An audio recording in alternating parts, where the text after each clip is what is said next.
Viajemos hasta esta imponente selva ubicada en el sureste de México y contemplemos sobre nosotros la bóveda celeste.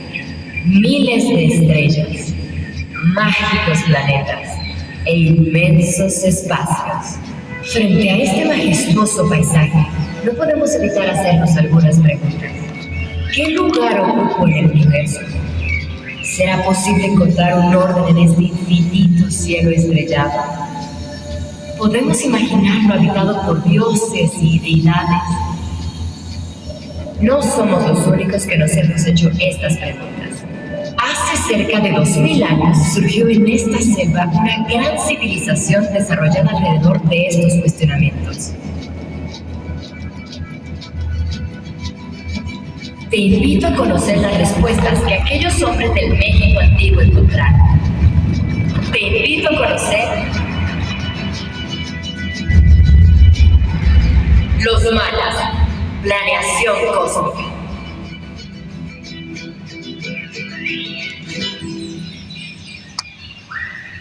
Durante casi 1000 años, esta selva ocultó las ruinas de la civilización maya.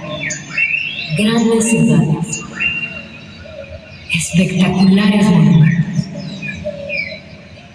y magníficos templos parecían destinados a desaparecer y devorados por la selva. En los últimos 150 años hemos redescubierto la historia de los mayas. Hoy, los restos de sus ciudades, sus estelas, sus jeroglíficos y sus monumentos funerarios han empezado a hablar. Ahora sabemos que los mayas fueron extraordinarios observadores de los fenómenos celestes. Crearon métodos de observación con los que conocieron la trayectoria que sigue el Sol en el firmamento, identificando los solsticios y los equinoccios. Del mismo modo, seguían detalladamente el viaje de Venus y la Luna en la bóveda celeste. En el Códice Dresde, uno de los pocos documentos mayas que han llegado a nuestra época, se muestra que tenían el saber suficiente para predecir con admirable exactitud cuándo Venus se vería como estrella de la mañana o como estrella de la tarde. Estos conocimientos, aunados a un original sistema numérico basado en el 20, permitieron a los mayas medir detalladamente el paso del tiempo, creando un calendario de una precisión extraordinaria. ¿Y por qué 20? Si contamos manos y pies, los humanos tenemos 20 dedos, y así se cree que eligieron ese número para que fuera la base de su sistema numérico. Para los mayas, los números y los patrones eran muy importantes. Pon mucha atención en cómo se van repitiendo y relacionando entre sí. Retrocedamos más de 1000 años. Imaginemos a los maestros mayas explicando a sus alumnos cómo llevar la cuenta de los días, cómo seguir los complicados calendarios y así determinar la fecha en la que vivían. Se ve que los alumnos no la están pasando nada bien. Y es que los calendarios mayas no eran sencillos. Existía un calendario ritual, un calendario civil y una cuenta larga. Para empezar, los mayas se regían por un calendario ritual, el solquino, que duraba 260 días. Número que curiosamente da al multiplicar 20 por 13. Lo importante del calendario ritual maya es que cada día correspondía a un ser sobrenatural, que condicionaba la suerte de quienes hubieran nacido en ese día.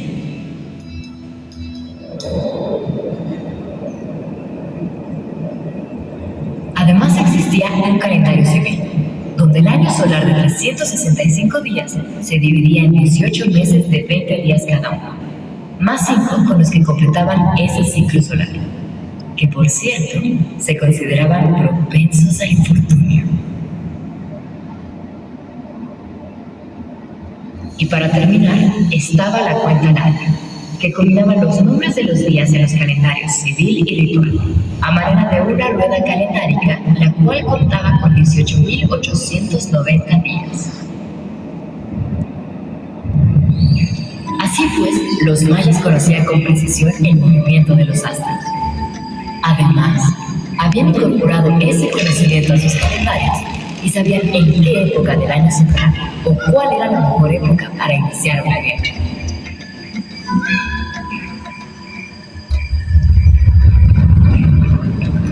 El Sol, la Luna y Venus eran seres sagrados, personificaban a los dioses. Así que los mayas los tomaron muy en cuenta al momento de construir sus ciudades, al diseñar sus edificios y orientar sus templos. Esto es muy claro en el caso de la pirámide del Castillo o pirámide de Kukulcán en Chichén Itzá, en cuya construcción confluyen la astronomía, el calendario y su visión del universo. La Gran Pirámide de Chichén Itzá tiene 4 lados y 9 cuerpos. Cada lado está dividido en 2 por sus respectivas escalinatas, de modo que hay 18 partes por cada cara, lo cual representa cada uno de los meses del calendario. Por si fuera poco, cada una de las 4 escalinatas tiene 91 peldaños, cuya suma, incluyendo el peldaño de la plataforma superior, se obtienen 365 peldaños, que representan a los días del año solar Ha. Hay que agregar que en su interior, los arqueólogos encontraron otra pirámide menor y más antigua, de 9 niveles y sin escalinatas, que representa el inframundo. La pirámide está orientada de acuerdo a la trayectoria del Sol. Es decir, que fue construida de acuerdo a una orientación y una localización intencional. Prueba de ello es la famosa bajada de Kukulcán, la serpiente de luz y sombra, que acontece cada año en el equinoccio de primavera.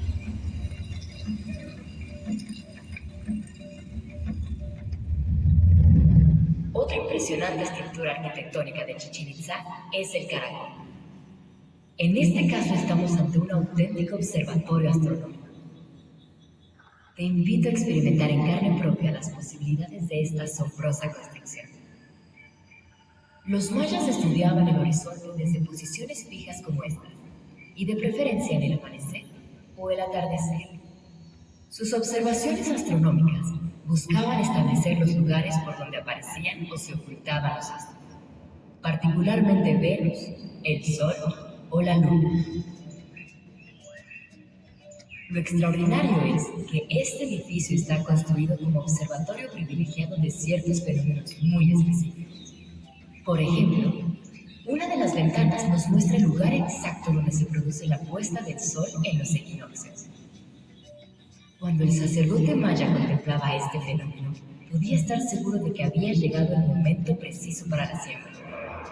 La correspondencia entre las creencias mayas, lo que observaban en el cielo, y estas impresionantes pirámides no son un caso aislado. Por el contrario, todas las grandes ciudades mayas como Tikal, Calakmul, Chichén Itzá o Palenque parecen haber sido construidas para reflejar a la perfección la visión del mundo maya. De hecho, recientemente se encontró un instrumento de ónix especialmente diseñado para observar las posiciones de los astros en líneas visuales. Este instrumento de 1,5 pulgadas de diámetro era sujetado a un palo de madera, y de esa manera los sacerdotes y constructores mayas podían trazar con ayuda de estacas dónde saldría el sol en las diferentes fechas calendáricas, y así determinar la localización adecuada de sus construcciones. De tal modo podían asegurarse de que sus templos y edificios concordaban con las posiciones y el movimiento de los astros. Esta correlación entre la cosmología maya y la arquitectura está también presente en otras importantes ciudades de la región. La plaza central de Calakmul es, por ejemplo, una reproducción simbólica del espacio sagrado del mito de la creación del mundo.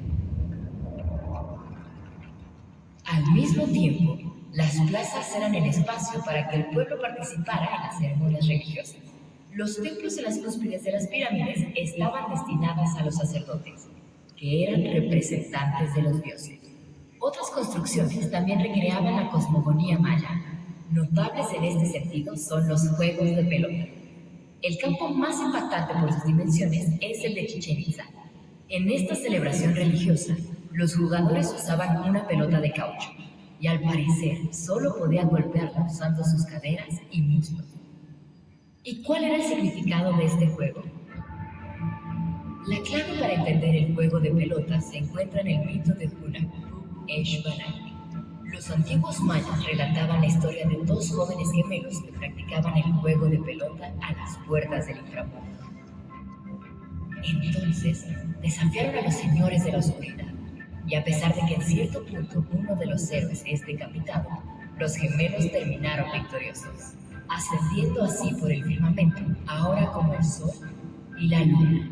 El juego recrea al mundo, y la pelota de caucho representa la cabeza cortada de los héroes legendarios.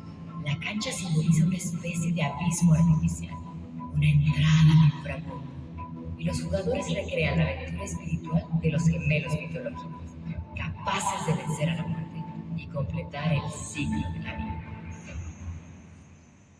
Después de ocultarse por el oeste, los mayas pensaban que el sol recorría el inframundo y que era ayudado por deidades que lo transportaban hasta el amanecer, resurgiendo por el este. Así que los edificios mayas no solo muestran una preocupación por la trayectoria del sol en el firmamento, también buscaban crear una correspondencia con la idea que se tenía del mundo subterráneo, con el inframundo. Para comprender esto en toda su importancia, los invito a que viajemos ahora hasta otra de las ciudades emblemáticas de la cultura maya, Palenque.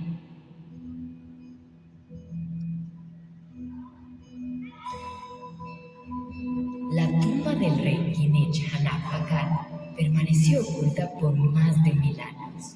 La sepultura de Pakal está situada en el centro de la pirámide en su punto más bajo, lugar que simboliza el 10º estrato del inframundo.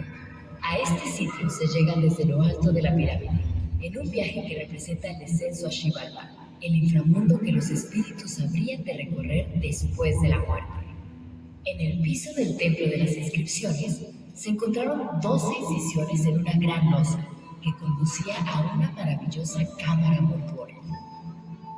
Después de 3 años de excavación, llegaron a la gran cámara mortuoria, donde se encontraba un sarcófago de piedra exquisitamente labrado, con un peso superior a las 20 toneladas. Esta lápida es una síntesis extraordinaria de las ideas de los mayas sobre la vida y la muerte. La imagen representa el momento en el que Pakal inicia su viaje hacia el inframundo, y como los gemelos divinos, deberá derrotar a los señores de la muerte.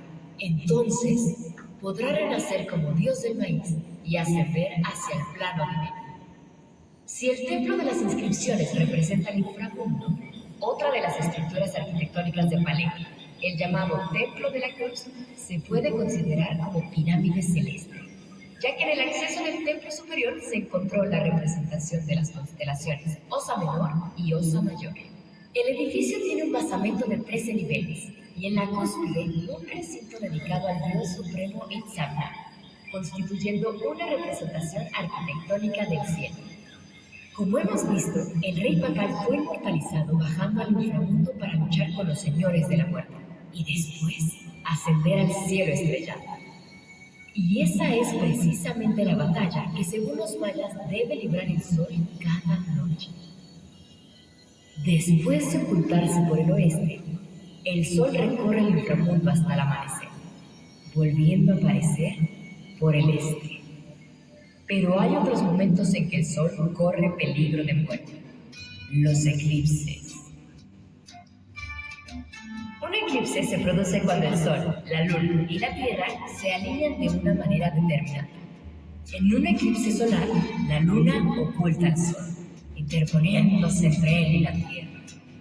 Los mayas eran conscientes de los eclipses y tuvieron el conocimiento para predecirlos. Sin embargo, significaban algo muy distinto para ellos. En su concepción, el sol estaba en peligro y con él toda la vida en la tierra. Lo expresa muy bien un texto maya. Y fue mordido el rostro del sol, y se oscureció y se apagó su rostro. Entonces se espantaron arriba. Se ha quemado, ha muerto nuestro Dios. A la fecha, todavía se conserva en algunas comunidades mayas la costumbre de hacer ruido y escándalo en los eclipses. Los hombres disparan sus escopetas y los niños golpean ollas con sus cucharas. Así, logran alejar a las grandes hormigas que intentaban engullir al sol o a la luna.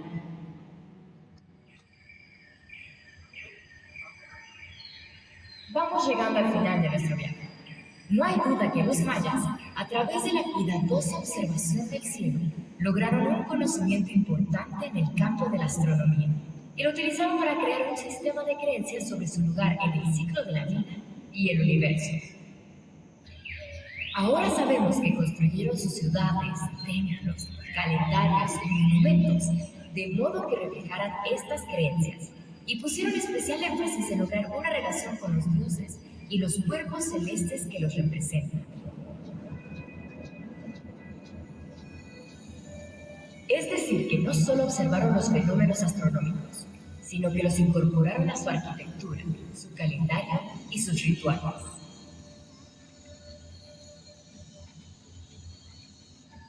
Crearon así una civilización asombrosa, de imponentes templos y fabulosas ciudades. Ciudades que alguna vez fueron abandonadas por sus pobladores, conquistadas por la selva y olvidadas por sus mismos dioses. Y que afortunadamente hemos empezado a redescubrir